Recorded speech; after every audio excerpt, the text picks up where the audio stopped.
Данная информационная программа предназначена и для людей с ограничениями зрения и слуха.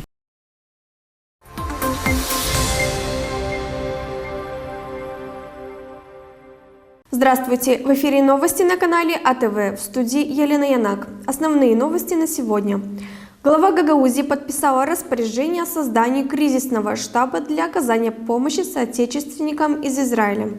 В Чедерлунге завершается строительство приюта для бродячих собак.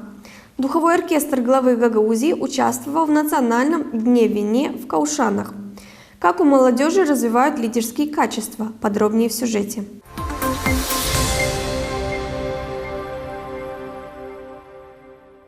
20 октября при исполнительном комитете Гагаузии начнется работа кризисного штаба по оказанию помощи и эвакуации в Республику Молдова жителей автономии из Израиля. Сотни жителей Гагаузии обратились ко мне через социальные сети с просьбой помочь им эвакуироваться или эвакуировать их близких из Израиля. Некоторые сообщения невозможно читать без слез. Наши соотечественники ехали в Израиль на заработки в надежде прокормить свои семьи, а оказались под ракетными обстрелами в зоне боевых действий, написала в соцсетях Башкан Гагаузии. Исполком планирует также обратиться в посольство Республики Молдова в Израиле с просьбой переадресовывать все заявки от жителей Гагаузии, нуждающихся в срочной эвакуации. На сайте исполнительного комитета Гагаузии можно будет найти номера телефонов и электронную почту для сообщений.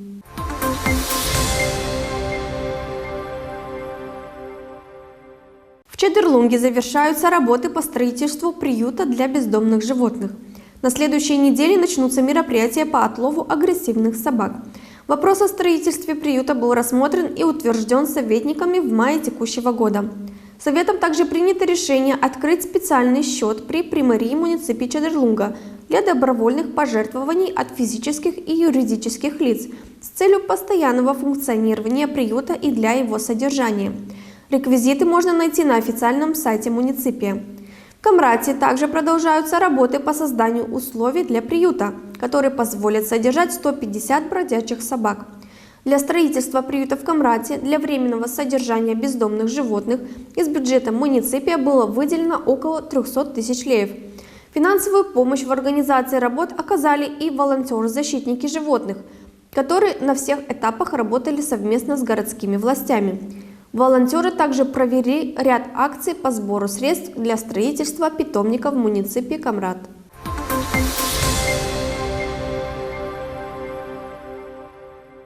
Духовой оркестр главы Гагаузии стал почетным участником Национального дня вина в Каушанах. В городе Каушаны состоялось масштабное мероприятие – Национальный день вина.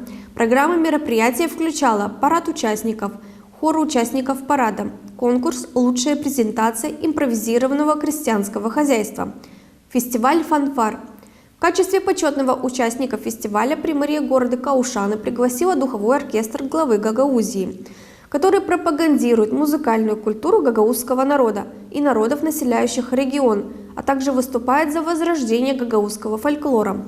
Духовой оркестр главы Гагаузии имеет большой репертуар разноплановой музыки, среди которой народные, классические, эстрадные и джазовые композиции.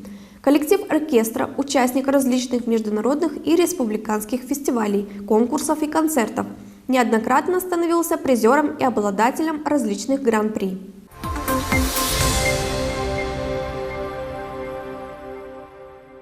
В Центре детского и юношеского творчества прошли тренинговые занятия на развитие лидерских качеств. Мероприятия прошли в рамках школы актива «Я лидер». В них приняли участие 25 активистов школ города и района. О том, как прошли занятия и что нового для себя узнали школьники, смотрите в сюжете наших коллег Лик ТВ. Девчонки и мальчишки увлеченно обсуждают эмблему своей команды. Но определиться с идеей – это полдела. Надо представить и обосновать ее. И тут фантазии, креативу не было предела. Рисовали картины, иероглифы, делали миниатюры, сочиняли четверостишье. В нашей команде 5 чудесных Ань. Аня – прекрасное имя, очень популярное. Аня – красивые, умные, женственные, идеальные. Все лица просто класс. Кто не верит, тому в глаз. У каждого из нас уникальное имя, которое повторяется лишь один раз. Мы лидеры! Это одно из тренинговых упражнений для развития командной работы. Оно прошло в рамках муниципальной ежегодной школы лидера. Нынешняя школа лидера проводится 18-й раз. Каждый год у нас своя тематика. Каждый год у нас определенное направление, по которому мы работаем, делаем презентации, готовим детей к выступлению. В этом году «Будущее – это мы» тема. Особенности этой школы лидера в том, что будут практики по сплочению команды, работы в команде, будут даны навыки лидер-бизнес и выбор профессии.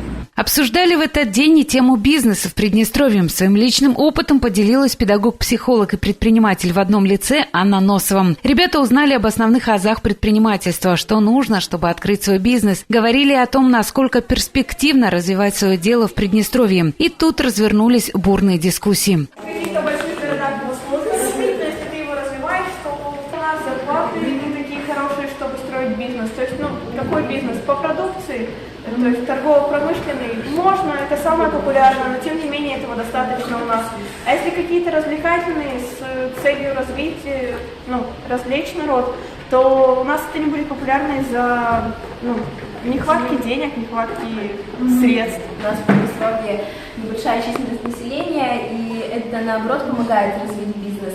Самое главное, чтобы это было то, в чем нуждаются все люди. И если сделать хорошую рекламу, то все будет хорошо. А это уже подготовка к тренинг-квесту по профориентации «100 дорог, одна твоя». Специалист Ольга Коваль объясняет правила игры. Ребятам предстояло пройти 5 станций. Они отвечали на вопросы с подвохом, разгадывали ребусы, с помощью жестов и мимики показывали загаданные профессии. Игра вызвала неподдельный интерес и активность. В этом году открытая деловая площадка молодежных инициатив в рамках школы актива «Я лидер» прошла на базе Центра детского и юношеского творчества. В ней приняли участие 25 активистов школ города и района. Ребятам рассказали о работе городского и районного штаба ученического соуправления и добровольческого движения. В легкой и доступной форме говорили о том, кто такой лидер, какими качествами должен обладать, как работать в команде, что такое публичные выступления. Некоторые из участников поделились своими впечатлениями. Нам рассказали про разные, какие они делали благородные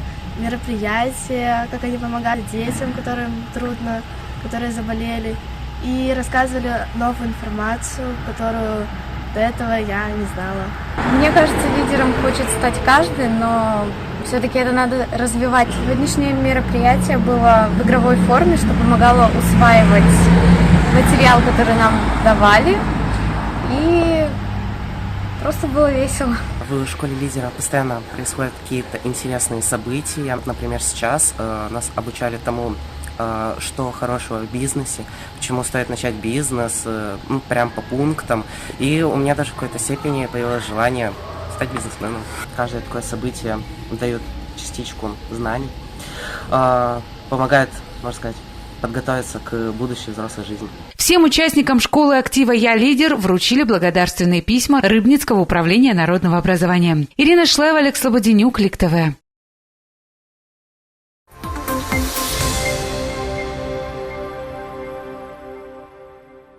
Это были все новости на канале АТВ с Еленой Янак. Оставайтесь с нами, подписывайтесь на наши страницы в Facebook, Instagram, ВК, TikTok, Одноклассники, сайт atv.md. До скорых встреч!